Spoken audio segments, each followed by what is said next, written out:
Hi guys! Welcome back to Cookingee! For today's recipe, magluluto tayo ng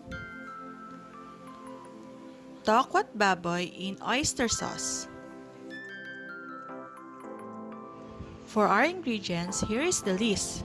You can also check our description box. Umpisahan na natin ang pagluluto. Heat oil in a pan. Saute garlic and onion until onion becomes translucent. Siguraduhin hindi masusunog yung bawang.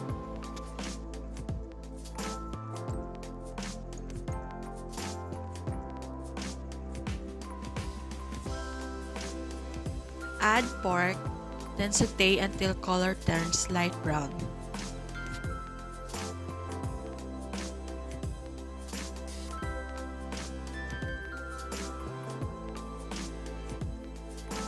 Now you can add barbecue marinade sauce and oyster sauce. Haluing mabuti ito.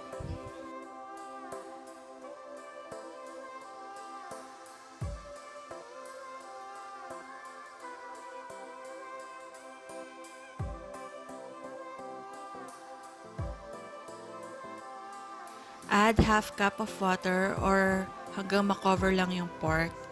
Then cover and simmer it for 30 minutes or until the pork is tender.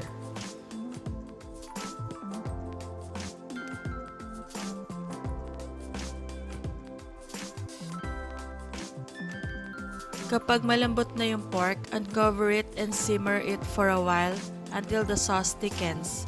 Take note, you can fry the tofu ahead of time and cut it into cubes.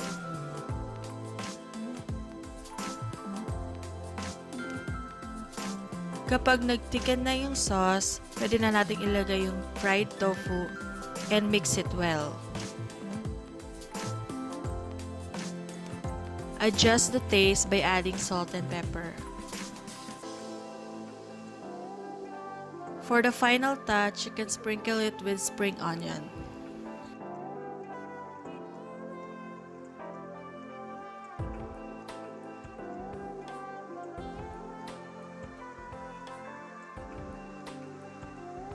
Luto na! Serve and enjoy with your family and loved ones! Hope you like our recipe! Please don't forget to like, share, and subscribe! See you on our next vlog!